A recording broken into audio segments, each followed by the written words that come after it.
Hello everyone, welcome to my channel KP success zone. दोस्तों, आज हम लोग शुरू करने वाले हैं बिहार दरोगा मेंस का सेट 9 का फुल डिस्कशन। इससे पहले हम लोग 8 सेट का डिस्कशन ऑलरेडी कर चुके हैं और चैनल पे अपलोडेड है, तो आप लोग उसको प्लेलिस्ट में जाके देख सकते हैं। और जो लोग भी चैनल को सब्सक्राइब नहीं किए हैं, चैनल को जरूर सब्सक्राइब कर ले। हम डेली एक सेट का फुल डिस्कशन करेंगे, ठीक है।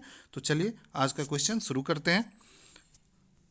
आज का जो पहला क्वेश्चन है वो है क्लोरीनन है। तो क्लोरीनन जो दोस्तों ये यूज़ किया जाता है पानी को शुद्धि के लिए, क्लोरीन का यूज किया जाता है, उसी को क्लोरीनन बोलते हैं। इस प्रक्रिया को क्लोरीन का यूज करते हैं पानी को शुद्धिकरण के लिए, तो इसको बोलेंगे क्लोराइडों को क्लोरीन में रूपांतरित करने की प्रक्रिया। ये क्या होता है, जो भी क्लोराइड होता है जल में, उसके क्लोरीन में रूपांतरित करने की प्रक्रिया को क्लोरीनन बोलते हैं, ठीक है। अगला क्वेश्चन पे चलते हैं। अगला क्वेश्चन है सबसे खराब वायु प्रदूषक उत्पन्न करने वाला पदार्थ है। तो सबसे खराब वायु प्रदूषण उत्पन्न करने वाला जो पदार्थ है वो हो जाएगा दोस्तों कार्बन मोनोऑक्साइड। कार्बन मोनोऑक्साइड जिसको का सूत्र होता है CO। और ये दोस्तों बहुत ही जहरीला गैस है, इसके कारण कभी कभी सांस रुक जाती है और आदमी की मृत्यु भी हो जाती है, और तुरंत मृत्यु हो जाती है इससे आदमी की। और कम कार्बन डाइऑक्साइड भी काफ़ी हानिकारक होता है वैसे। और इसको जब बंद कमरे में छोड़ दिया जाता है, ये क्वेश्चन भी पूछा जाता है कि कार्बन डाइऑक्साइड को जब बंद कमरे में छोड़ दिया जाता है तो वो जहरीला बन जाता है और कार्बन डाइऑक्साइड में परिवर्तित हो जाता है, ठीक है। तो इसको भी आप लोग याद रखेंगे। अगला क्वेश्चन है इसके द्वारा जल में प्रदूषण को साफ करने में बायोफिल्टर के रूप में पाइला ग्लोबोसा प्रयुक्त किया जाता है। तो किसके द्वारा किया जाता है, जल प्रदूषक को साफ करने के लिए बायोफिल्टर के रूप में पाइला ग्लोबोसा प्रयुक्त किया जाता है दोस्तों। तो ये होता है कैडमियम। कैडमियम के द्वारा जल के प्रदूषण को साफ करने के लिए करने में बायोफिल्टर के रूप में पाइला ग्लोबोसा का प्रयुक्त किया जाता है, ठीक है। इसको याद रखेंगे। अगला क्वेश्चन है गाय के दूध का रंग थोड़ा पीलापन किसकी उपस्थिति के कारण होता है। तो गाय का दूध में जो थोड़ा सा पीलापन होता है दोस्तों, वो किसकी उपस्थिति के कारण होता है, तो होता है कैरोटीन के उपस्थिति के कारण। और अगर पूछे कि दूध जो उजला होता है किसकी उपस्थिति के कारण, तो दोस्तों वाइट जो होता है दूध वो किसकी उपस्थिति के कारण, तो उसमें एक कैसीन पाया जाता है। कैसीन पाया जाता है, कैसीन के कारण ही क्या होता है, दूध का रंग उजला होता है, ठीक है। और दूध में लैक्टिक एसिड पाया जाता है, ये तो आपको पता ही है। दूध में कौन सा एसिड पाया जाता है, तो ये भी क्वेश्चन पूछा जाता है, तो लैक्टिक एसिड, ठीक है। इसको भी आप लोग याद रखेंगे। अगला क्वेश्चन है हेप्टीन क्या है, हेप्टीस क्या है। तो हेप्टीस जो है दोस्तों, हेप्टीस क्या है, हेप्टीस एक तरह का अपूर्ण प्रतिजनन है। अपूर्ण प्रतिजनन या आंशिक एंटीजन है, ठीक है। प्रतिजन का मतलब होता है एंटीजन, अपूर्ण या आंशिक प्रतिजन है, ठीक है, हेप्टीन। अगला क्वेश्चन पे चलते हैं। अगला क्वेश्चन सूची के रूप में दिया हुआ है जिसमें पोषक अभाव का सही मिलान करना है। तो यहाँ पे देखिए पोषक अभाव से उस अभाव से पैदा होने वाले रोग दिया हुआ है और दोनों को मिलान करना है। तो देखिए आयोडीन, पहला क्या है आयोडीन। तो आयोडीन की कमी से कौन सा रोग होता है दोस्तों, तो आयोडीन की कमी से घेघा या गंड नामक रोग होता है, ठीक है। इसमें क्या हो जाता है, इसमें गले का सूजन हो जाता है। तो ए का जो हो जाएगा वो क्या हो जाएगा, तो हो जाएगा तीसरा, ठीक है।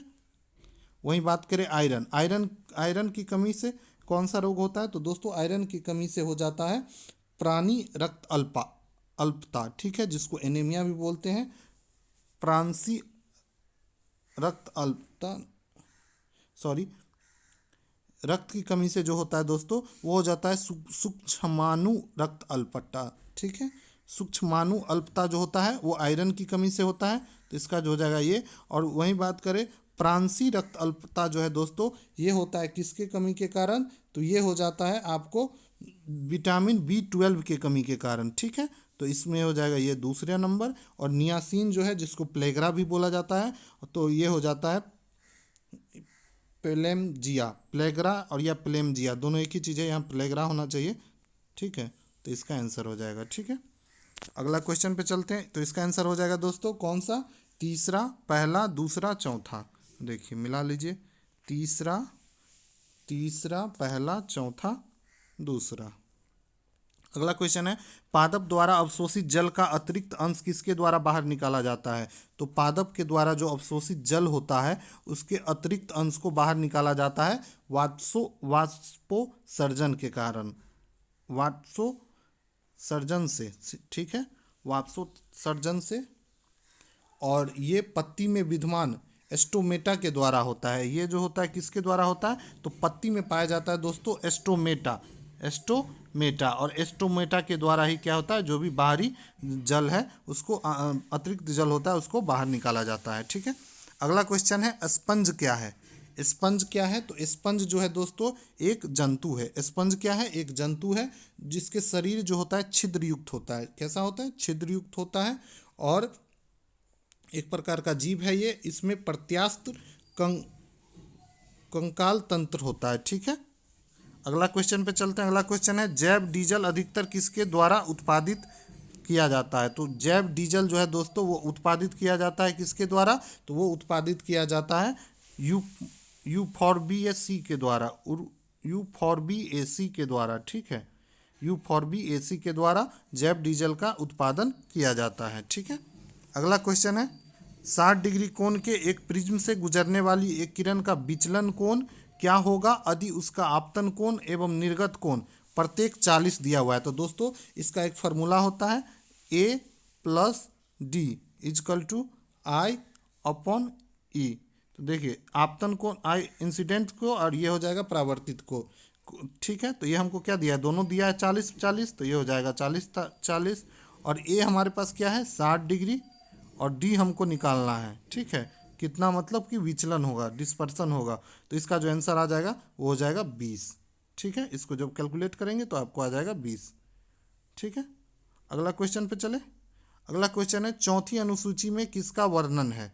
तो चौथी अनुसूची में जो वर्णन किया गया है दोस्तों वो किसका वर्णन किया गया है? इसके अंतर्गत राज्यसभा या संघीय क्षेत्रों का राज्यसभा में प्रतिनिधित्व, किस क्षेत्र से कितना राज्यसभा के मेंबर होंगे, इसका वर्णन किया गया है अनुसूची 4 में, ठीक है। वहीं बात करें बिहार से कितने मेंबर होते हैं राज्यसभा में? तो बिहार से जो है दोस्तों वो है 14 मेंबर, ठीक है। तो इसको याद रखेंगे। और राज्यसभा के जो सभापति होते हैं वो कौन होता है? तो उपराष्ट्रपति होता है, जो कि आप लोगों को पता ही है। अगला क्वेश्चन है, अनुच्छेद 14 में कानून के समक्ष समानता का अधिकार किस देश से लिया गया है? तो अनुच्छेद 14 में जो है कानून के समक्ष समानता का अधिकार है, ठीक है। और ये जो लिया गया है वो लिया गया है किससे? तो वो लिया गया है दोस्तों अमेरिका से। एक्चुअली ये अनुच्छेद 14 जो आता है वो किस में? मौलिक अधिकार में आता है। मौलिक अधिकार जो है वो 12 से लेके 35 तक का जितना भी अनुच्छेद है वो मौलिक अधिकार के अंतर्गत आता है। और मौलिक अधिकार जो लिया गया है वो USA या अमेरिका के संविधान से लिया गया है, ठीक है। और भाग 3 में है, ठीक है। किस भाग में है ये मौलिक अधिकार? तो मौलिक अधिकार जो है दोस्तों वो भाग 3 में है, ठीक है। अगला क्वेश्चन है, पॉलिटिक्स शब्द का सबसे पहले किसके द्वारा प्रयोग किया गया था? तो पॉलिटिक्स शब्द, राजनीति शब्द जो है उसका सबसे पहले प्रयोग जो किया गया था वो किसके द्वारा किया गया था? तो किया गया था दोस्तों अरस्तु के द्वारा। अरस्तु का एक पुस्तक है जिसका नाम है पॉलिटिक्स, ठीक है, बुक है। और ये इसको अरस्तु को दोस्तों राजनीति विज्ञान का जनक भी बोला जाता है। क्या बोला जाता है इसको? राजनीति विज्ञान का जनक, ठीक है। किसको बोला जाता है? तो अरस्तु को बोला जाता है। अगला क्वेश्चन है, संविधान सभा के सदस्यों ने भारत के संविधान का प्रारूप तैयार किया था, वे थे? तो संविधान सभा का सदस्य ने भारत के संविधान का प्रारूप तैयार किया था तो वो क्या था? तो वे थे क्या? विभिन्न प्रदेशों की विधानसभा से चयनित। तो उनका जो चयन हुआ था जो लोग भी, तो वो हुआ था विभिन्न प्रदेश की विधानसभा से उनका चयन हुआ था, ठीक है। जिसमें दोस्तों कितने सदस्य थे पूछे तो 389 सदस्य थे। और 389 सदस्य में 292 सदस्य जो थे वो ब्रिटिश राज से थे। तो इसको याद रखेंगे कितने सदस्य कहाँ से थे। और वहीं 4 सदस्य जो थे दोस्तों, 4 सदस्य थे वो चीफ कमिश्नरी क्षेत्र से थे। कहाँ से थे 4 सदस्य? चीफ कमिश्नरी क्षेत्र से थे। और बाकी जो थे 93 सदस्य जो थे वो देसी रियासत के प्रतिनिधि थे, ठीक है। तो टोटल कितने सदस्य थे संविधान सभा में? 389 सदस्य थे, जिसमें से 292 सदस्य जो थे ब्रिटिश राज थे, से थे, 4 सदस्य हो जाएंगे चीफ कमिश्नरी क्षेत्र से, और 93 सदस्य जो थे देशी रियासत क्षेत्र से थे। इसका जो गठन हुआ था दोस्तों, संविधान सभा का जो गठन हुआ था वो हुआ था जुलाई 1946 में। कब हुआ था? तो जुलाई 1946 में हुआ था। तो इसको भी आप लोग याद रखेंगे। संविधान सभा का गठन हुआ था जुलाई 1946 ईस्वी में, और पहली बैठक हुई थी 9 दिसंबर 1946 है दोस्तों, इसको 6 लिखेंगे। 9 दिसंबर 1946 को पहली बैठक हुई थी दिल्ली में, और इसके जो अध्यक्ष थे टेम्पोररी वो सच्चिदानंद सिन्हा थे। और संविधान सभा का जो गठन हुआ था वो कैबिनेट मिशन के आधार पे हुआ था। ठीक है, अगला क्वेश्चन है, निम्नलिखित में से भारतीय संघ तथा अमेरिकन संघ दोनों का समान लक्षण कौन सा है? तो भारतीय संघ और अमेरिकन संघ दोनों का जो समान लक्षण है वो कौन है? तो दोनों में दोस्तों क्या है? तो दोनों संविधान की व्याख्या करने वाली संघीय सुप्रीम कोर्ट। तो संविधान की व्याख्या करने वाली संघीय सुप्रीम कोर्ट भारतीय संघ और अमेरिकन संघ में समान लक्षण वाला है। ठीक है, अगला क्वेश्चन है, भारत के संविधान के किस अनुच्छेद में लिखा गया है कि 14 वर्ष से कम आयु के बालक किसी भी फैक्ट्री या खान या अन्य कोई जोखिमपूर्ण में काम नहीं करेगा? तो ये लिखा गया दोस्तों, ये लिखा गया आर्टिकल 24 में। ठीक है, अगला क्वेश्चन है, और ये मौलिक अधिकार के अंतर्गत आता है दोस्तों, मौलिक अधिकार में आता है। मौलिक अधिकार कहाँ से कहाँ तक है? तो 12 से 35 तक है।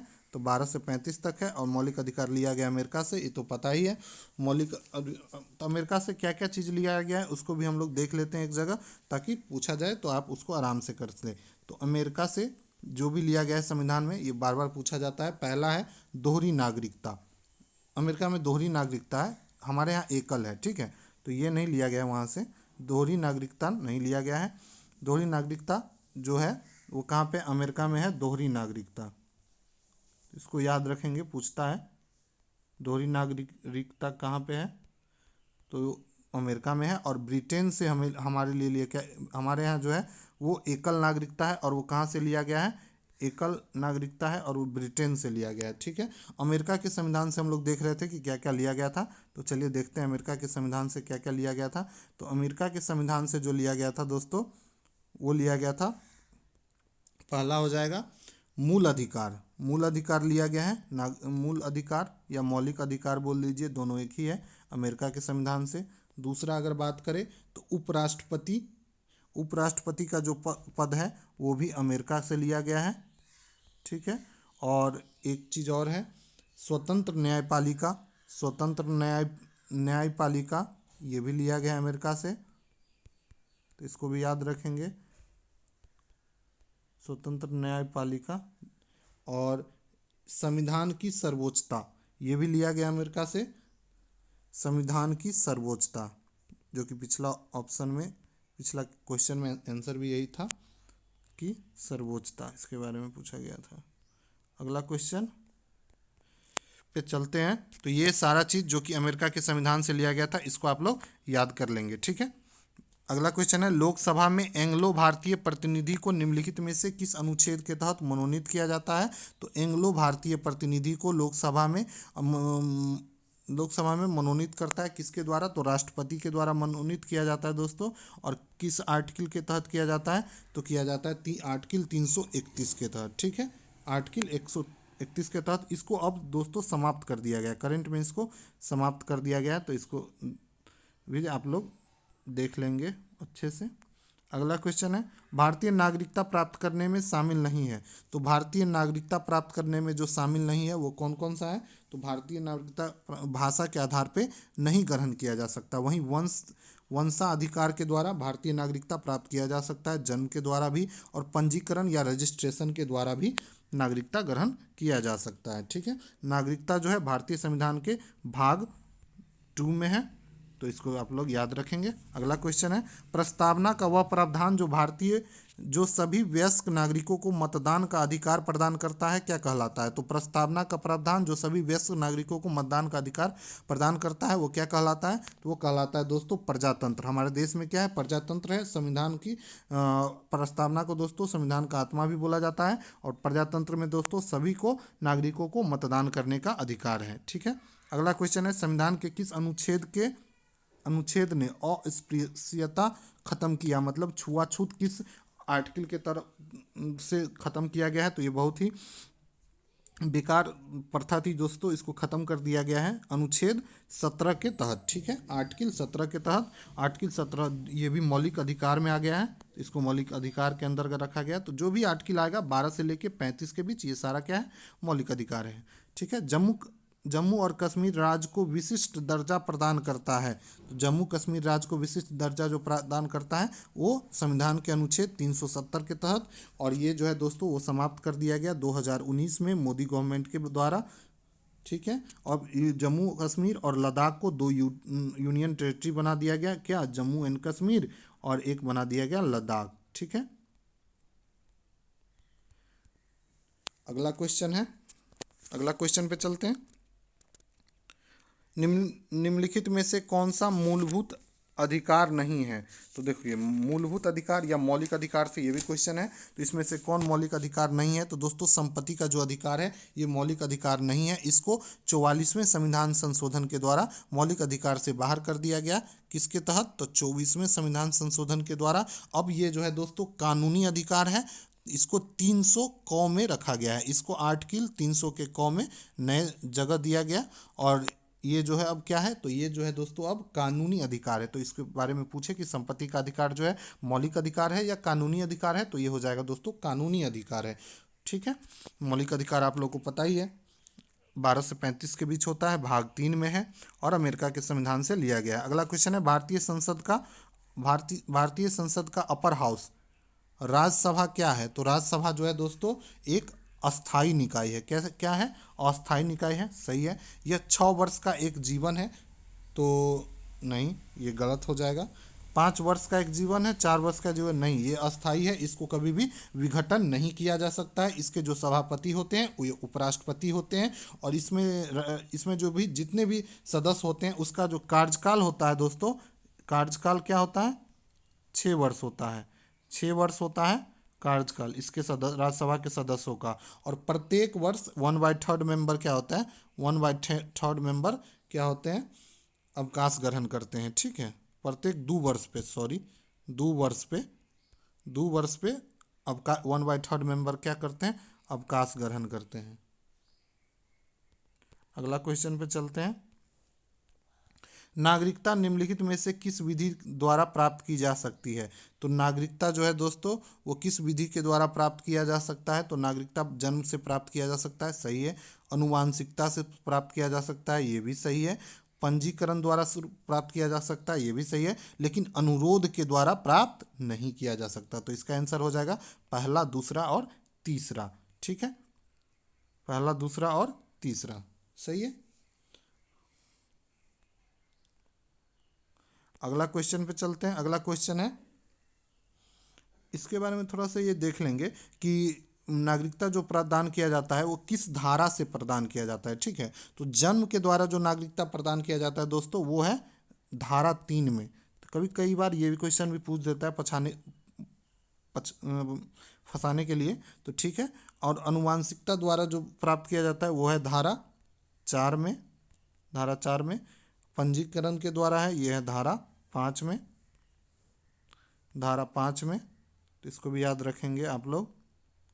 और भी 2 तरीके हैं जिसके द्वारा, एक देशीकरण के द्वारा जो कि धारा 6 में, इसके द्वारा भी नागरिकता प्रदान किया जा सकता है। और कोई भी राज्य क्षेत्र के समावेश के द्वारा, जब कोई नया राज्य क्षेत्र समावेश करता है किसी देश में, तो भारत में ऐसा प्रावधान है कि कोई नया राज्य क्षेत्र जब समावेश करेगा तो धारा 7 के तहत उसको नागरिकता प्रदान किया जाएगा वहाँ के लोगों को। अगला क्वेश्चन है, कोई व्यक्ति भारतीय नागरिक नहीं होगा यदि वह, तो दोस्तों कोई भी व्यक्ति जो भारतीय नागरिक नहीं होगा अगर वो स्वेच्छा से दूसरे देश की नागरिकता ग्रहण कर चुका हो। ठीक है, जैसे कि अक्षय कुमार जिसे कनाडा का नागरिकता प्रदान हो गया है, ले लिया है वो, तो इसके कारण उसका अब भारत का नागरिकता नहीं है, वो भारत का नागरिक नहीं है। ठीक है, अगला है, वानभट्ट किसके दरबार में रहते थे? तो वानभट्ट जो है दोस्तों वो किसके दरबार में रहते थे? तो हर्षवर्धन के दरबार में रहते थे। कौन? वानभट्ट। ठीक है, हर्षवर्धन के काल में ही दोस्तों एक चीनी यात्री ह्वेनसांग भारत आया था, ह्वेनसांग, तो ये भी पूछा जाता है हुएनसांग किसके दरबार में आया था? तो चीनी यंत्री था हुएनसांग, और ये आया था हर्षवर्धन के दरबार में। और इसकी पुस्तक है सीयू की। तो ये भी पूछा जाता है सीयू की किसकी पुस्तक है? ये एक तरह का दोस्तों यात्रा वृत्तांत है, वो भारत में जो भ्रमण किया था और बौद्ध धर्म के बारे में जो भी ग्रहण किया था उसके बारे में चर्चा है सीयू की में, ठीक है। वैसे हर्षवर्धन भी काफ़ी विद्वान थे। इसके भी 3 पुस्तक है जो एग्जाम में पूछे जाते हैं। पहला प्रियदर्शिका, रत्नावली और नागनंद, ठीक है। तो इसका भी तीनों पुस्तक को आप लोग जरूर याद रखेंगे। प्रियदर्शिका, रत्नावली और नागनंद, ठीक है। हर्षवर्धन के वानभट्ट रहता था हर्षवर्धन के दरबार में, और वानभट्ट के द्वारा भी दोस्तों पुस्तक लिखा गया है। एक पुस्तक है कदाम्बरी और दूसरा हर्षचरित्र। तो ये भी क्वेश्चन पूछा जाता है, हर्षचरित्र किसके द्वारा लिखा गया है? तो हर्षचरित्र, और एक और पुस्तक है कादम्बरी। तो ये जो दोनों पुस्तक है किसके द्वारा लिखा गया है दोस्तों? वानभट्ट के द्वारा। अगला क्वेश्चन है बौद्ध साहित्य लिखा गया है। तो बौद्ध साहित्य जो लिखा गया है वो किस भाषा में लिखा गया है? तो वो लिखा गया है दोस्तों पाली भाषा में। किस भाषा में लिखा गया है? पाली भाषा में बौद्ध साहित्य, और इसका नाम है त्रिपिटक, जो कि इसका 3 भाग है। अगला क्वेश्चन है सिंधु सभ्यता में डैश का कोई संकेत नहीं मिलता है। तो सिंधु सभ्यता में दोस्तों किसका प्रतीक नहीं मिलता है या संकेत नहीं मिलता है? तो वो नहीं मिलता है गन्ना का नहीं मिलता है, ठीक है। मेहरगढ़ से सबसे प्राचीन खेती और पशुपालन का साक्ष्य प्राप्त होता है, ठीक है। तो इसको भी याद रखेंगे। बिहार के गया जिले के आसफगढ़ से प्राप्त अभिलेख, तो आसफगढ़ का जो अभिलेख है वो गया जिला से प्राप्त हुआ है। किस राजवंश के बारे में जानकारी मिलती है? तो इसमें दोस्तों परवर्ती गुप्त वंश का जानकारी मिलती है, और इस वंश का जो संस्थापक था वो कौन था? तो वो हो जाएगा दोस्तों कृष्णगुप्त। परवर्ती गुप्त शासक, इसका संस्थापक था कृष्णगुप्त। तो इसका संस्थापक को भी आप लोग याद रखेंगे, ये भी पूछा जाता है। अगला क्वेश्चन है निम्नलिखित में से किस स्थान पर जैन तीर्थकर महावीर की मृत्यु हुई थी? तो महावीर जो कि 24वें तीर्थकर थे, और इसकी जो मृत्यु हुई थी दोस्तों वो हुई थी कहाँ पे? तो वो बिहार के पावापुरी में हुई थी। कहाँ पे हुई थी? पावापुरी में। इसका नाम था बचपन का वर्धमान, और रिजु पालिका नदी के किनारे इसकी ज्ञान की प्राप्ति होती है दोस्तों साल वृक्ष के नीचे, ठीक है। और जैन धर्म में पूछा जाता है क्वेश्चन कि जैन धर्म में ज्ञान प्राप्ति को क्या कहा गया है? तो वो बोला गया है कैवल प्राप्त करना, कैवल्य प्राप्त करना। तो ठीक है, इसको भी आप लोग याद रखेंगे, कैवल्य। और इसकी मृत्यु हो गई थी कहाँ पे? पावापुरी में। अगला क्वेश्चन मैथ का है दोस्तों। मैथ का क्वेश्चन का अलग सीरीज हम जल्द आपके लिए लेके आएंगे, तो इसका अभी आंसर करवा देते हैं, और पीडीएफ के रूप में आपको टेलीग्राम चैनल पे डाल दिया जाएगा, आप लोग वहाँ से देख सकते हैं। और जल्द ही मैथ और रीजनिंग का एक अलग से सेट मैं आरंभ करने वाला हूँ। अगला क्वेश्चन है भारत में बीवी का मकबरा स्थित है। तो बीवी का जो मकबरा है दोस्तों वो कहाँ पे स्थित है? तो वो है दोस्तों औरंगाबाद में। और बीवी का मकबरा जो बनाया गया था ये किसके द्वारा बनाया गया था? तो ये बनाया गया था औरंगजेब के द्वारा। किसके द्वारा? औरंगजेब ने बनाया था, ठीक है। अगला क्वेश्चन है, यहाँ गौ बना देंगे, ठीक है, थोड़ा गलती हो जाता है लिखने में। अगला क्वेश्चन है बिहार के प्रसिद्ध संत शेख अहमद चर्मपोश से भेंट किस सुल्तान ने किया था? तो बिहार के प्रसिद्ध संत शेख अहमद चर्मपोश से जो भेंट किया था वो कौन सुल्तान था? तो वो था दोस्तों फिरोज तुगलक। कौन था? फिरोज तुगलक। फिरोज तुगलक ने भेंट किया था। और कहाँ पे किया था दोस्तों? ये शेख जो है शेख अहमद जो है संत, जो कि बिहार शरीफ में रहते थे, और इसका गज़ल गायकी के लिए प्रसिद्ध है। ये गज़ल गायकी के लिए प्रसिद्ध थे, ठीक है।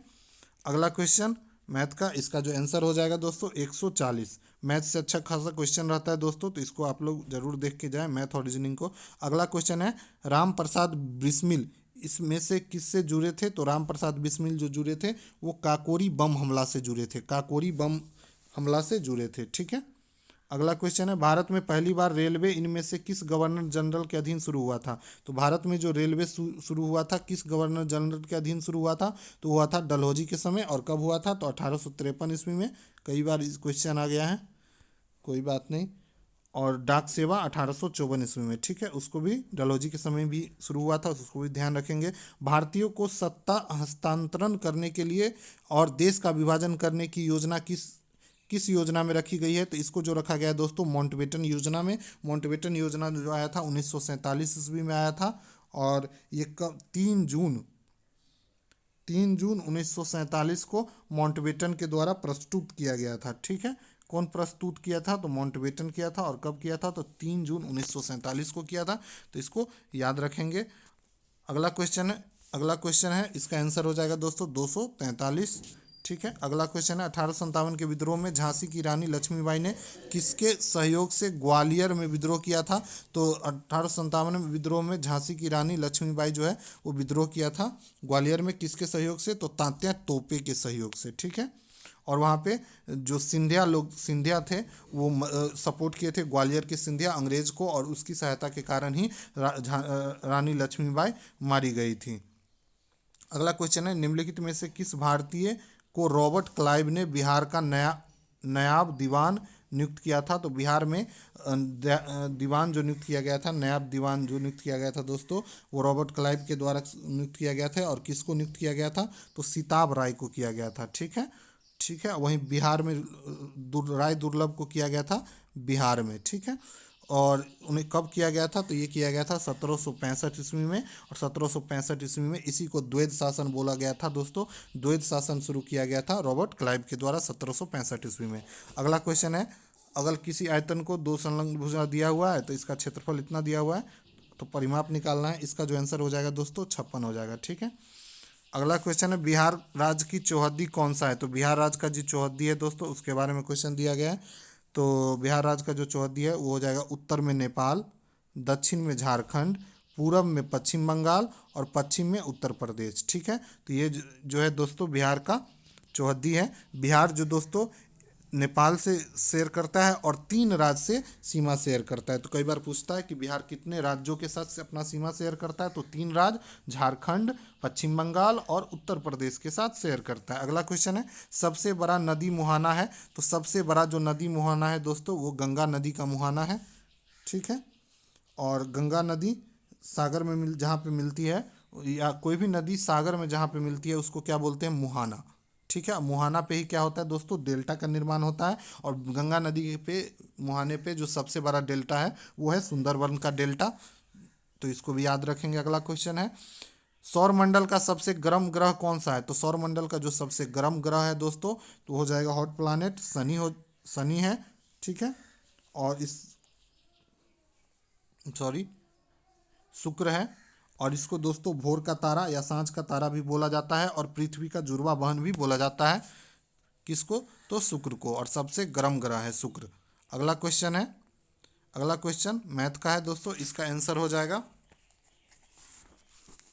120 दिन। ठीक है, 120 दिन वर्क एंड डन का है। तो आप लोग देखिए मैथ में कौन किस किस चैप्टर से क्वेश्चन पूछा जा रहा है, और जिस चैप्टर से क्वेश्चन पूछा जा रहा है उस पे आप लोग कम से कम 50 से 100 क्वेश्चन जरूर प्रैक्टिस कर लीजिए मेंस तक, ताकि आपका मैथ और रीजनिंग भी अच्छा हो जाए। वैसे हम जल्द एक सीरीज मैथ और एक सीरीज रीजनिंग को लेके, या दोनों कंबाइन लेके भी एक सीरीज शुरू कर देंगे, जिसमें आपको 10 क्वेश्चन मैथ से और 10 क्वेश्चन रीजनिंग से प्रैक्टिस कराया जाएगा। ठीक है, अगला क्वेश्चन है, संयुक्त राज्य अमेरिकी नगर संयुक्त राज्य अमेरिकी नगर डेट्राइट डैश नगर के नाम से विख्यात है? तो डेट्राइट जो है दोस्तों वो किस नगर के नाम से विख्यात है? तो ये जो है दोस्तों मोटर गाड़ी नगर के नाम से विख्यात है, क्योंकि यहाँ पे मोटर गाड़ी का निर्माण होता है।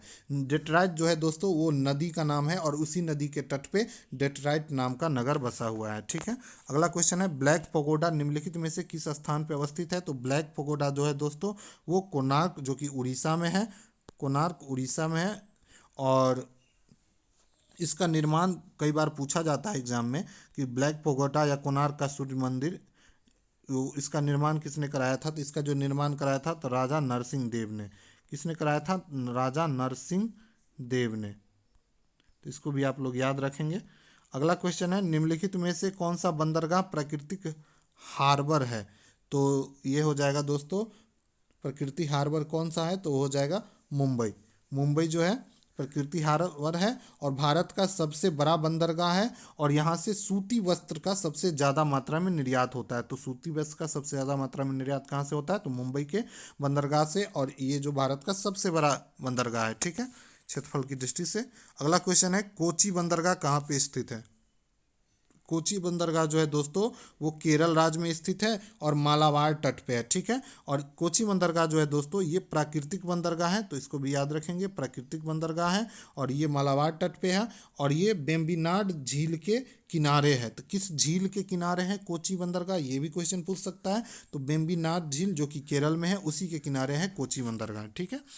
अगला क्वेश्चन है लोकप्रिय गोपीनाथ बारदोली अंतर्राष्ट्रीय हवाई अड्डा कहाँ पे है। तो गोपीनाथ बारदोली अंतर्राष्ट्रीय हवाई अड्डा जो है दोस्तों वो असम के गुवाहाटी में है और असम के गुवाहाटी में है। ये असम के गोपीनाथ बारदोली जो थे असम के पूर्व सीएम रह चुके हैं और स्वतंत्र साथ ही ये स्वतंत्रता सेनानी भी थे, तो इसको आप लोग याद रखेंगे।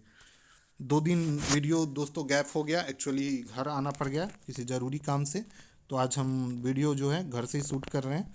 तो इसके बाद रेगुलर वीडियो डाला जाएगा, एक एक सेट का डिस्कशन। तो कभी कभी दोस्तों स्किप हो जाता है, चलिए कोई बात नहीं।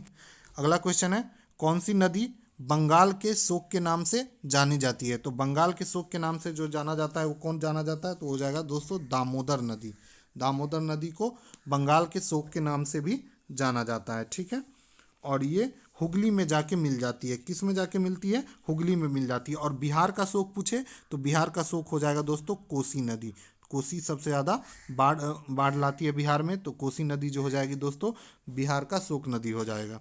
अगला क्वेश्चन है दक्षिण बिहार में प्रवाहित होने वाली नदी का सही क्रम जो पश्चिम से पूर्व की ओर बढ़ते क्रम में गंगा में मिलती है। तो इसका जो आंसर हो जाएगा दोस्तों वो हो जाएगा क्या, तो हो जाएगा सोन, पुनपुन, फल्गु, सकरी। मतलब ये बोल रहा है कि बिहार में प्रवाहित होने वाली नदी जो सही क्रम जो पश्चिम से पूर्व की ओर बढ़ते क्रम में गंगा में मिलती है, ठीक है। तो सबसे पहले सोन मिलती है पटना से पहले, फिर पटना के पास पुनपुन मिलती है, फिर फल्गु नदी दोस्तों गया के पास मिलती है, फिर सकरी नदी मिलती है, ठीक है। अगला क्वेश्चन है आर्किड भारत के कौन से भाग में उगाई जाती है। तो आर्किड जो है दोस्तों वो भारत के किस भाग में उगाया जाता है, तो ये जो उगाया जाता है वो गीले क्षेत्रों में उगाया जाता है और ये सबसे ज़्यादा केरल इसका सबसे ज़्यादा उत्पादन करता है। तो केरल जो है ऑर्किड का सबसे ज़्यादा उत्पादन होता है और ये केरल के मालाबार तट पे उत्पादन होता है इसका आर्किड का, ठीक है। भारत के निम्नलिखित बंदरगाहों में से कौन सा एक है जो चाय निर्यात के लिए मुख्य आउटलेट है। तो चाय के निर्यात के लिए जो मुख्य आउटलेट है दोस्तों वो कौन सा बंदरगाह है, तो वो बंदरगाह है दोस्तों कोची बंदरगाह जो कि मालाबार तट और केरल में है, जिसके इसके बारे में अभी जस्ट पढ़े थे। अगला क्वेश्चन है मयूराक्षी नदी की उद्भव स्थल कहाँ स्थित है।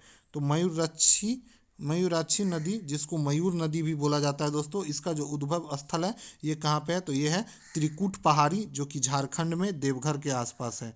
कहाँ पे है, झारखंड में है और देवघर शहर के आसपास है। देवघर जो कि बाबा भोलेनाथ की नगरी है उसी के निकट है और ये वेस्ट बंगाल में मुख्य रूप से बहती है, ठीक है। तो मुख्य रूप से कहाँ बहती है, तो पश्चिम बंगाल में बहती है। अगला क्वेश्चन है ताजमहल का डिजाइन तैयार किया था। ताजमहल का जो डिजाइन तैयार किया गया था वो किसके द्वारा, तो वो किया गया था दोस्तों उस्ताद ईसा खान के द्वारा। और ताजमहल दोस्तों शाहजहां के द्वारा निर्माण किया गया था मुमताज महल के याद में। और ये किस नदी के किनारे है पूछे तो ये है यमुना नदी के किनारे। यमुना नदी के किनारे आगरा में है, ठीक है। तो ये क्वेश्चन भी पूछ सकता है किस नदी के किनारे है। अगला क्वेश्चन है और इसमें जो लागत आया था दोस्तों 9 करोड़ का लागत आया था, ठीक है।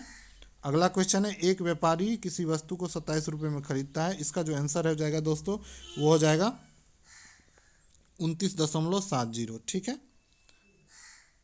अगला क्वेश्चन पे चलते हैं। अगला क्वेश्चन है इसको बता देते हैं दोस्तों यदि डी ई त्रिभुज एबीसी के आधार बीसी के समांतर खींचा गया, एक्चुअली 10th वाला थेल्स पर में है। किसी त्रिभुज में एक भुजा के समांतर खींची गई रेखा अन्य दो भुजाओं को समान अनुपात में मारती है। मतलब अगर ये इसके समांतर ये रेखा है तो इसको ये बराबर ये हो जाएगा और ये बराबर ये हो जाएगा, तो इसका अनुपात और इसका अनुपात और इसका अनुपात इसका अनुपात क्या होगा, बराबर होगा। तो इसका जो आंसर हो जाएगा वो चौथा नंबर होगा, ठीक है। समान अनुपात में मारती है। अगला क्वेश्चन है निम्नलिखित में से किस अंग्रेज गवर्नर जनरल 1911 में भारत की राजधानी कलकत्ता से दिल्ली हस्तांतरित की थी। तो वो हुआ था दिल्ली कब बना था राजधानी 1911 ईस्वी में घोषणा हो गया था और 12 में बन गया था, ये लॉर्ड हार्डिंग के समय, ठीक है। इसके बाद ही इस पे हार्डिंग पे बम भी फेंका गया था दोस्तों, लेकिन वो बच गए थे। अगला क्वेश्चन है इसका आंसर हो जाएगा दोस्तों 10 वर्ष, ठीक है। अगला क्वेश्चन इसका आंसर हो जाएगा 5000, ठीक है। अगला क्वेश्चन है निम्नलिखित में से कौन सा जोड़ी सही है। तो दोस्तों सिंधिया जो थे वो ग्वालियर में थे, ठीक है। होलकर जो है दोस्तों वो पूना में नहीं होगा, होलकर जो लोग रहते थे वो इंदौर में थे, ठीक है। होलकर कहाँ पे थे, इंदौर में थे। होलकर जो थे दोस्तों वो मल्हार रावसे के द्वारा शुरू किया गया था। तो होलकर जो एक्चुअली उस समय बट गए थे ये मराठा अलग अलग क्षेत्र में, वो अलग अलग राज्य में, उसमें सिंधिया होलकर गायकवाड़ भोंसले ये अलग अलग प्रकार के थे, जिसमें होलकर जो थे वो मल्हार राव के द्वारा शुरू किया गया था। कब, 1721 ईस्वी में, ठीक है। पहले ये पेशवा की सेवा करने से अपने आप को शुरू करते हैं और बाद में ये सूबेदार बन जाते हैं।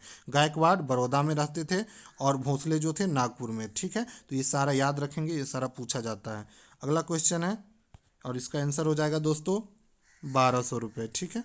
अगला क्वेश्चन पे चलते हैं। अगला क्वेश्चन है यदि त्रिभुज की भुजा 6, 12, 13 का है तो त्रिभुज के प्रकार बताना है। तो ये जो हो जाएगा दोस्तों वो हो जाएगा न्यून कोण त्रिभुज, न्यून कोण त्रिभुज, ठीक है। बिहार की सीमा से संबंधित कौन सा कथन सही है। तो बिहार राज्य की जो सीमा को स्पर्श करने वाले भारत के राज्यों की संख्या 3 है, सही है। 3 राज्य स्पर्श करती है, झारखंड, उत्तर प्रदेश और पश्चिम बंगाल बिहार राज्य की सीमा को स्पर्श करती है, सही है। यही तीनों राज्य हैं, झारखंड, उत्तर प्रदेश और पश्चिम बंगाल। और अगला है सोमेश्वर की श्रेणी के शीर्ष भाग बिहार और नेपाल के बीच सीमा रेखा बनाती है। तो ये भी सही है। तो इसका आंसर हो जाएगा दोस्तों उपयुक्त सही, ठीक है। अगला क्वेश्चन पे चलते हैं। अगला क्वेश्चन इसका जो आंसर हो जाएगा दोस्तों वो हो जाएगा 2.60। एक्चुअली ए क्यू प्लस बी क्यू के फॉर्म पे इसको वो करेंगे तो निकल जाएगा। अगला क्वेश्चन है इसका जो आंसर हो जाएगा दोस्तों वो हो जाएगा 16। अगला क्वेश्चन है किसको 7 पर्वतों का नगर कहा जाता है। तो 7 पर्वतों का जो नगर कहा जाता है दोस्तों वो कहा जाता है किसको, रोम को। रोम को क्या कहा जाता है, 7 पर्वतों का नगर कहा जाता है,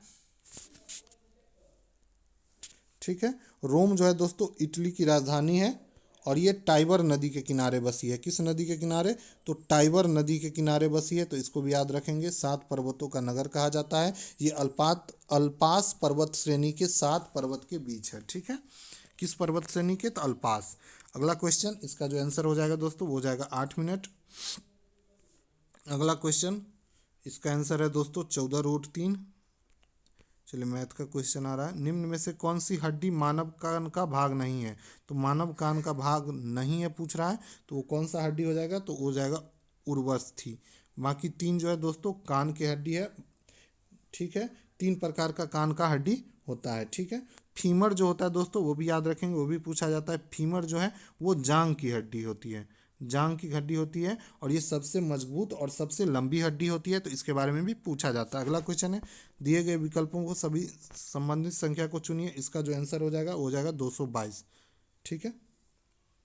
अगला क्वेश्चन है लाल कृमियों में डैश नामक एक संरचना होती है जो भोजन और उसको पीसने में उसकी सहायता करती है। तो लाल कृमि में जो संरचना होती है दोस्तों जो भोजन पीसने और उसकी सहायता करती है तो वो हो जाएगा कौन, तो वो हो जाएगा पाकवास्य, या इसको गिजर्ड भी बोलते हैं। यह यांत्रिक पाचन होता है। यहाँ पे क्या होता है, यांत्रिक पाचन होता है, यांत्रिक पाचन होता है। अगला क्वेश्चन है निम्नलिखित में से किस शब्द का अर्थ पालतू कुत्तों का वैज्ञानिक अध्ययन है। तो पालतू कुत्तों का वैज्ञानिक अध्ययन कहलाता है दोस्तों साइनोलॉजी, साइनोलॉजी, ठीक है। वहीं अगर देखें क्रेनियोलॉजी ये कहलाता है खोपड़ी का अध्ययन, ठीक है, मानव जाति के खोपड़ी का अध्ययन। वहीं बात है कॉर्पोलॉजी का, तो कॉर्पोलॉजी हो जाएगा फल और बीज का अध्ययन, ठीक है। कॉर्पोलॉजी क्या हो जाता है, फल या बीज का अध्ययन। अगला क्वेश्चन है निम्नलिखित शब्दों को शब्दकोश के अनुसार व्यवस्था करना है। तो देखिए दोस्तों इसका जो आंसर हो जाएगा वो क्या हो जाएगा, INTRE दिया हुआ है। इसका जो देखिए इंट्रा, ठीक है। इसका जो आंसर हो जाएगा वो हो जाएगा चौथा। एक्चुअली ये अल्फ़ाबेट जो उसमें आते हैं उसके हिसाब से बोला गया है। तो सबसे पहले हो जाएगा 4 नंबर, ठीक है। INTR यहाँ तक तो INT सब में सही है। तो पहले जो हो जाएगा दोस्तों E आएगा, तो इसलिए चौथा नंबर है। फिर R आ जाएगा, तो आर वाला दिया गया, फिर उसमें देखिए अल्फ़ाबेट के हिसाब से इसको सजाया गया। अगला क्वेश्चन है, निम्नलिखित विकल्पों में से कौन सी लुप्त अक्षरों को ज्ञात कीजिए। तो इसका जो आंसर हो जाएगा दोस्तों वो हो जाएगा पहला नंबर। अगला क्वेश्चन है, निम्नलिखित में से कौन कैसे रुकी प्राणी नहीं है। तो कैसे रुकी प्राणी नहीं है दोस्तों, वो हो जाएगा क्या, तो घोंघा जो है वो कैसे रुकी प्राणी नहीं है। ठीक है, केसुरुकी प्राणी उसको बोलते हैं जिसमें रीढ़ की हड्डी नहीं होती है। जिसमें रीढ़ की हड्डी होती है तो उसको हो जाएगा क्या, रीढ़ की हड्डी होगी तो हो जाएगा केसुरुकी प्राणी। जिसमें नहीं होगा वो हो जाएगा केसुरुकी प्राणी। तो जो भी स्तनधारी मछली पक्षी है ये हो जाएगा केसुरुकी, और जो भी घोंघा उंगा चाली जो होता है वो हो जाएगा क्या, अकेसुरुकी। ठीक है, अगला क्वेश्चन है, निम्नलिखित ग्रंथियों में से कौन सी ग्रंथि फेफड़ों के बीच विद्यमान होता है। तो फेफड़ों के बीच में जो विद्यमान होता है वो कौन होता है दोस्तों, वो हो जाएगा बाल्य ग्रंथि या थाइमस ग्रंथि। ठीक है, ये जो होता है दोस्तों उरोस्थी के पीछे होता है। ठीक है, अगला क्वेश्चन पे चलते हैं। अगला क्वेश्चन है इसका मैथ का, इसका जो आंसर हो जाएगा वो हो जाएगा, एक्चुअली ये रीजनिंग का क्वेश्चन है, इसका जो हो जाएगा ई नंबर। ठीक है, इसमें देखिए जब बैठाने के लिए बोल रहा है तो इस तरीके का बनेगा, डी ई एफ। देखिए क्या बोल रहा है, ई किसी सिरे पर नहीं बैठता है, मतलब ई बीच में बैठेगा। तीन लोग को ही बैठाना है तो दोनों सिरे दोनों तरफ नहीं बैठेगा तो मतलब बीच में बैठेगा। डी जो है एफ से दाएं है, तो यहाँ पे देखिए एफ से दाएं है। दूसरा सी है, तो इस तरीके से इसका आंसर जो होगा ई हो जाएगा। अगला क्वेश्चन है ब्लड रिलेशन का, ए जो है दोस्तों पिता है बी का, किसका, ए क्या है पिता है, किसका, बी का। अब बोल रहा है सी जो है बी की पुत्री है, तो बी की पुत्री है कौन, तो सी हो जाएगा। तो यहाँ पे देखिए पुत्री बना दीजिए, सी हो जाएगा पुत्री है, तो गोल कर लेते हैं।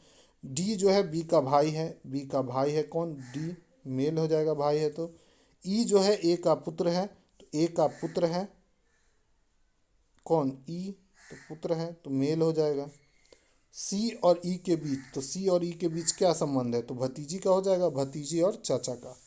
ठीक है, अगला क्वेश्चन है, इसका आंसर हो जाएगा दोस्तों। अब देखिए 7 का कूट भाषा में लिखा गया 23136 और 8 लिखा गया इतना, तो 9 पूछ रहा है। तो देखिए 9 में क्या है एन, तो एन के जगह पे क्या लिखा गया, एन के जगह पे लिखा गया 6, तो यहाँ भी हम एन के जगह लिखेंगे 6। आई के जगह पे क्या लिखा गया, देखिए आई के जगह पे लिखा गया है 4, तो यहाँ भी हम लोग देखिए आई के लिए 9 में भी रखेंगे 4। अब फिर से एन है तो एन के लिए हम देखें तो 6 होता है। अब देखिए 6 4 6 कोई आ रहा है, 6 4 6 आ रहा है। अब देखिए ई की जगह क्या लिखा गया है, ई की जगह 3 लिखा गया है, हो गया आंसर। अगला क्वेश्चन है, निम्नलिखित में से कौन सा मस्तिष्क का भाग नहीं है। तो मस्तिष्क का भाग जो नहीं है दोस्तों वो कौन हो जाएगा, तो वो हो जाएगा दोस्तों, वो हो जाएगा पिन्ना। पिन्ना जो है मस्तिष्क का भाग नहीं है, ये कान का दृश्य भाग है। ठीक है, तो कान का भाग है जो कि बाहर दिखता है उसको पिन्ना बोलते हैं। और पोन्स जो है मस्तिष्क के आधार का सबसे बड़ा हिस्सा है, जिसको जो मध्य मस्तिष्क के पीछे होता है, और बाकी मेडुला और थैलेमस जो है वो भी मस्तिष्क का भाग है, तो आप लोग जानते ही होंगे। अगला क्वेश्चन है, इसका जो आंसर हो जाएगा दोस्तों वो हो जाएगा 20 मीटर। ठीक है, मैथ और रीजनिंग का क्वेश्चन भी पीडीएफ के रूप में अपलोड कर दिया जाएगा इसका सलूशन। और साथ ही दोस्तों अभी जस्ट 5 से 6 दिनों में हम मैथ और रीजनिंग का सीरीज लेके भी आप लोग के सामने जरूर आएंगे। अगला क्वेश्चन है, डैश कान के पर्दे के दोनों ओर दबाव को बराबर करने में सहायता करती है। तो कौन करती है दोस्तों, तो वो हो जाएगा काबू करनी, स्टेन के यूटेकियन कैसा नाम दिया गया है, कोई बात नहीं, यूटेकियन नालिका या कबूकरनी नालिका जो है कान के पर्दे के दोनों ओर के दबाव को बराबर करने में सहायता करती है। ठीक है, अगला क्वेश्चन है, 1873 ईस्वी में 3 सम्राट के संघ को और किस नाम से जाना जाता है। तो 1873 के 3 सम्राट के संघ को किस नाम से जाना जाता है दोस्तों, तो वो जाना जाता है दोस्तों डाइक्रेसर बंद संधि, डाइकेसिर बंद संधि। ठीक है, और इसमें दोस्तों जर्मनी, रूसी और ऑस्ट्रिया हंगेरी साम्राज्य के बीच एक गठबंधन हुआ था। और कब हुआ था, तो ये हुआ था दोस्तों 1873 ईस्वी में। कौन कौन देश थे दोस्तों, तो जर्मनी प्लस रूस प्लस ऑस्ट्रेलिया और हंगरी। ऑस्ट्रेलिया नहीं, ऑस्ट्रिया और हंगरी। अगला क्वेश्चन है, फ्रांसीसी क्रांति किस वर्ष शुरू हुई थी? तो फ्रांसीसी क्रांति जो हुई थी दोस्तों वो कब हुई थी? तो फ्रांसीसी क्रांति हुई थी 1789 ईस्वी में। और इस युद्ध में फ्रांसीसी क्रांति, ठीक है, और इस नेपोलियन को दोस्तों फ्रांसीसी क्रांति का शिशु बोला जाता है, ठीक है। फ्रांसीसी क्रांति का शिशु किसको बोला जाता है? नेपोलियन को। एक्चुअली आज घर से वीडियो शूट हो रहा है, थोड़ा सा हेजिटेशन हो रहा है, लेकिन चलिए कोई बात नहीं, पहली बार है। निम्नलिखित राज्यों में से किस राज्य का राजकीय पशु हाथी है? तो किस राज्य का हाथी नहीं है दोस्तों? तो कौन सा राज्य है जिसका राजकीय पशु हाथी नहीं है? तो इसका जो आंसर हो जाएगा असम। बाकी सब राज्य जो है, कर्नाटक हो, झारखंड हो, केरल हो, तीनों राज्य का जो राजकीय पशु है वो हाथी है। अगला क्वेश्चन है, दीप्तिकर या लूसीफेर डैश एक अन्य नाम है। किसका अन्य नाम है? दीप्तिकर या लूसीफेर। तो ये जो दोस्तों शुक्र का अन्य नाम है। ये सूर्य के दूसरे नंबर पे है और पृथ्वी का बहन भी बोला जाता है इसको, ठीक है। अगला है, संस्कृत वाक्यांश सतमेव जयते का स्रोत डैश में निहित है। तो दोस्तों ये कहाँ निहित है? तो ये जो निहित है सतमेव जैसे जय के, ये मुंडक उपनिषद में है, ठीक है। मुंडक उपनिषद में है और भारत का राष्ट्रीय आदर्श वाक्य है ये। सतमेव जयते से जो है दोस्तों भारत का राष्ट्रीय आदर्श वाक्य है और इसको राष्ट्रीय चिन्ह के नीचे लिपि में उत्कीर्ण किया गया है, ठीक है। अगला क्वेश्चन है, ग्रहों के वैज्ञानिक चंद्रमा के चारों ओर विद्यमान पतले गैसीय आवरण को कहते हैं। तो ग्रहों के वैज्ञानिक चंद्रमा के चारों ओर विद्यमान पतले गैसीय आवरण को क्या बोलते हैं? तो बोलते हैं दोस्तों चंद्रमा का बहिर्मंडल। चंद्रमा का बहिर्मंडल, ठीक है। अगला क्वेश्चन पे चलते हैं। अगला क्वेश्चन है, नीति आयोग में नीति से क्या अभिप्राय है? तो नीति आयोग में नीति का जो फुल फॉर्म होता है दोस्तों वो हो जाएगा national institute for transforming India, ठीक है। इसका जो अध्यक्ष होता है नीति आयोग का वो होता है प्राइम मिनिस्टर पीएम, जो कि अभी हमारे नरेंद्र मोदी है। तो नरेंद्र मोदी जो होंगे नीति आयोग के अध्यक्ष होंगे। नीति आयोग का जो गठन किया गया था दोस्तों ये 1 जनवरी 2015 को किया गया था। इससे पहले इसका जो पुराना नाम था योजना आयोग था। योजना आयोग का जो कार्यकाल होता था दोस्तों वो 5 साल का होता था, लेकिन नीति आयोग का जो कार्यकाल होता है वो केवल 1 साल का होता है। अगला क्वेश्चन है, सौर मंडल में ग्रहों के क्रम में मंगल और शनि के बीच कौन सा ग्रह आता है? तो मंगल और शनि के बीच जो ग्रह आता है वो कौन सा आता है दोस्तों? तो वो आएगा बृहस्पति। तो हम क्रम देख लेते हैं सौरमंडल में सूर्य के तरफ से। तो सूर्य के तरफ से सबसे नज़दीक हो जाएगा दोस्तों बुध। उसके बाद आता है शुक्र दूसरे नंबर पे। उसके बाद आता है पृथ्वी। उसके बाद आएगा दोस्तों मंगल। मंगल के बाद आता है बृहस्पति। बृहस्पति के बाद आएगा क्या? बृहस्पति के बाद आता है शनि। फिर आता है अरुण। फिर आता है वरुण, ठीक है। तो ये क्रम हो गया दोस्तों। इसमें से दोस्तों बुध शुक्र और पृथ्वी और मंगल, इस 4 ग्रह को बोला जाता है, बुध शुक्र और पृथ्वी और मंगल, इसको बोला जाता है स्थलीय ग्रह। इसको बोला जाता है क्या? स्थलीय ग्रह। और बाकी जो 4 ग्रह है बृहस्पति शनि अरुण वरुण, इसको बोला जाता है दोस्तों जोवियन ग्रह। क्या बोला जाता है? जोवियन ग्रह बोला जाता है, ठीक है। तो इसको भी आप लोग याद रखेंगे, ये भी कई बार पूछ दिया जाता है एग्जाम में, जोवियन ग्रह किसको बोला जाता है, ठीक है। जोवियन ग्रह या इसको पृथ्वी जैसा बृहस्पति जैसा ग्रह भी बोलते हैं, जोवियन ग्रह और बृहस्पति जैसा ग्रह। अगला क्वेश्चन है, इसका आंसर हो जाएगा दोस्तों, इसका जो आंसर हो जाएगा 21। अगला क्वेश्चन पे चलते हैं, तीरंदाजी निम्नलिखित में से किस देश का राष्ट्रीय खेल है? तो तीरंदाजी जो है दोस्तों वो किस देश का राष्ट्रीय खेल है? तो ये है भूटान का। भूटान की राजधानी थिम्पू है और ये दोस्तों बौद्धिक स्थल है। अगला क्वेश्चन है, जब n संख्याओं में से प्रत्येक से 2 घटाया जाए, इसका जो आंसर हो जाएगा दोस्तों 5.4 हो जाएगा। अगला क्वेश्चन है, बेन किंग्सले डैश से संबंधित था। बेन किंग्सले जो है दोस्तों वो एक मोशन पिक्चर से संबंधित था। ये गांधी मूवी में गांधी का किरदार भी किया था। इसको कई अवार्ड मिल चुका है, तो इसको याद रखेंगे। अगला क्वेश्चन है, इसका जो आंसर हो जाएगा दोस्तों हो जाएगा 9/2। ठीक है, 9/2। अगला क्वेश्चन है, पूंजीगत व्यय या राजस्व घाटे में पर्याप्त वृद्धि के कारण डैश होता है। तो पूंजीगत व्यय या राजस्व घाटे में पर्याप्त वृद्धि के कारण जो होता है दोस्तों वो राजकोषीय घाटा होता है। राजकोषीय घाटा क्या होता है? कुल राजकोषीय घाटा जो होता है सरकार के कुल राजस्व और कुल व्यय का जो अंतर होता है उसको राजकोषीय घाटा बोलते हैं। इस क्या बोलते हैं? सरकार के कुल राजस्व और कुल व्यय दोनों का जो अंतर होता है दोस्तों उसको हम क्या बोलते हैं? राजकोषीय घाटा बोलते हैं। इसको कुल उधार संकेत भी बोला जाता है। तो राजकोषीय घाटा को क्या बोला जाता है? कुल उधार संकेत। ठीक है, अगला क्वेश्चन पे चलते हैं। भूटान राजतंत्र डैश हिमालय में स्थित है। तो भूटान राजतंत्र जो है दोस्तों वो पूर्वी हिमालय में स्थित है। ये ठीक है, पूर्वी हिमालय में स्थित है। ठीक है, अगला क्वेश्चन है, जब राजकोषीय घाटा अधिक होता है तो क्या होता है? तो राजकोषीय घाटा जब अधिक होगा तो कीमतों पर सीधा इसका असर नहीं पड़ता है। तो इसके कीमतों पर असर नहीं पड़ता है। इस राजकोषीय घाटा अभी बताए हैं सरकार के कुल राजस्व और कुल व्यय का अंतर होता है। तो इस तरीके से आज का जो 100 क्वेश्चन है वो कंप्लीट हुआ। और इसका जो वीडियो अगर आप लोगों को अच्छा लगा हो तो चैनल को लाइक कर दें और हमारे चैनल को सब्सक्राइब कर दें। ठीक है, थैंक यू।